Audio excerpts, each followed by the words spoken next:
হে পর্দার আড়ালের মা বোনেরা, আপনাদের যাদের স্বামী কবরে, আপনি আপনার স্বামীর জন্য বেশি দোয়া করেন।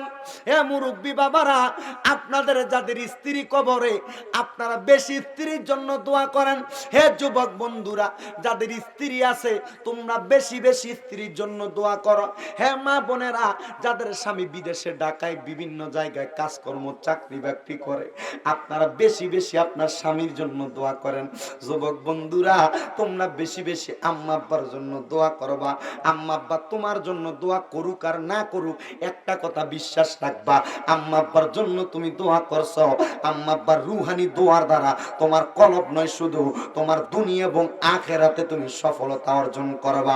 আল্লাহর নবী ডাক দিয়ে কই, উম্মত আমার, আল্লাহর নবীর হাদিস থেকে বলা হচ্ছে, রাদার রব্বি ফি রিদাল ওয়ালিদি, আম্মা আব্বার সন্তুষ্টির কারণে আমার আল্লাহ সন্তুষ্টি হয়ে যায়।